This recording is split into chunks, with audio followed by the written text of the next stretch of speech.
Welcome to Senior Support on Your TV.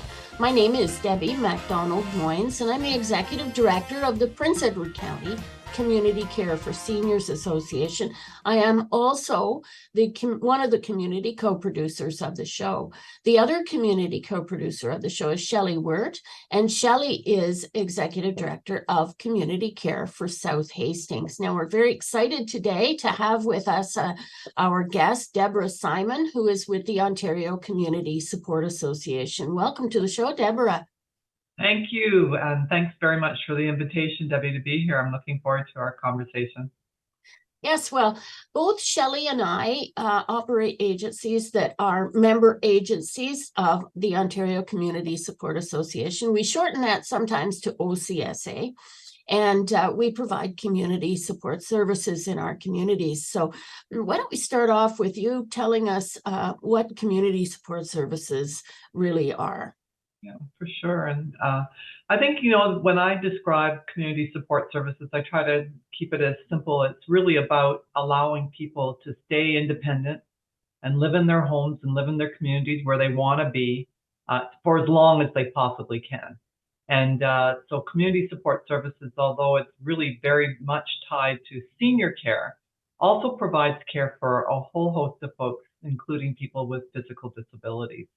So that's pretty much what community support does. Yes, and you and I have both been doing this work for a very long time, and that's what people want to do. They want to live at home, isn't it? You hear it often, don't you? Absolutely. Every single poll that ever gets taken in the community about where people want to receive services is always in their home. And no doubt the pandemic has really nailed that in for most of us, right? That we don't want to be in institutions. We don't want to go outside of our communities. We want to really be closer to home.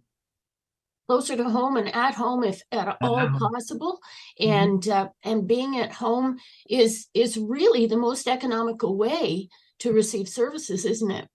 Absolutely, because the bulk of care at home really comes from family and friends, and we do provide the supports that through community support services to allow people to be able to do that. Things like Meals on Wheels and respite and friendly visiting and all those really important kinds of services.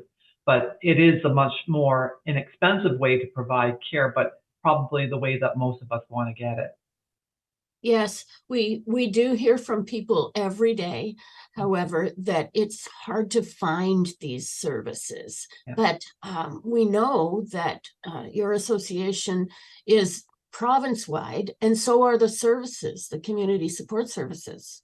Yeah, I think the biggest challenge with community support services is that they're very unique to each community. And so every community has a different operator of community support services. Sometimes they even name the services a little differently. And so therefore people sometimes have difficulty trying to suss out where they can get their services. But they are located across the province in probably every local community, delivered by different named organizations. And certainly it sounds like in your community, people very much know your organizations and Shelley's organization, but they are available to people really right across the province. Yes, well, in Hastings and Prince Edward, historically, the community support services, Meals on Wheels and others that you mentioned, have been called community care. So Community Care for South Hastings is Shelley's agency. The Prince Edward County Community Care for Seniors Association serves Prince Edward County. But you're right, in other communities, it's very different. And the names can sometimes make it a challenge for people. Right. I mean, even in, different parts of the province, they might call the same program something a little bit different. And so it does make it a little bit more challenging for people. But these community support, community care organizations are really sort of foundational underpinning organizations, well embedded in the communities, made up with folks who want to give back to their communities, either through volunteering or even, staffing some of these programs. So they're there. They're really I feel like the support net to the entire healthcare system.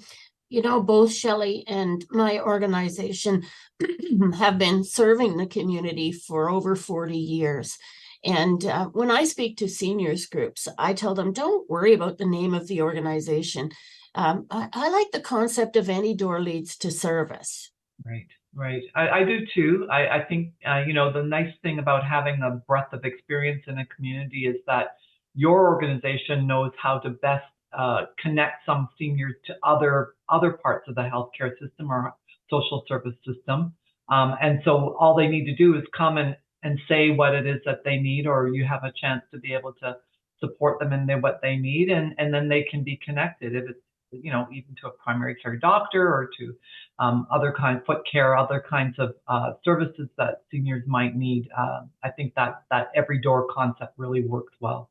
Mm-hmm. Yeah, it does in local communities. Also, when I'm speaking to people, I say to them, if you have a friend or family member in another part of the province, and you're telling them what you've heard today, and they say, oh no, we don't have any services like that here in my community, just to call me personally, and I will help them find the service in that community. But I can tell you, it isn't easy. And sometimes I look to OCSA for some help to find those services. Yeah, well, I mean, I hope people will know we do have a website, and we do have a application called CareDove. You don't need to know the name of that, but when you come to our website and you're looking for a service, it will ask you, what service, and you can click on that service. And if you're up in Temiskaming and you need to find a Meals on Wheels provider up there, you can find it by clicking through on our website. So hopefully people who are in search of those kinds of services can find them if they need them. Mm-hmm. Yes, the search for services, and it can be wearing for families. Yeah. Often these services are supports for caregivers as well, aren't they? Absolutely. A big portion of community care is really about caring for the caregivers, right? And so we have many members who provide services, respite services to allow people a bit of a break when they're providing care for their loved ones. And that can take the shape of many different types of programs. But I'd like to believe in community care, that it is really about the whole family, not just the person who's receiving the services. And respite is incredibly important to being able to allow people to continue to support folks in the community.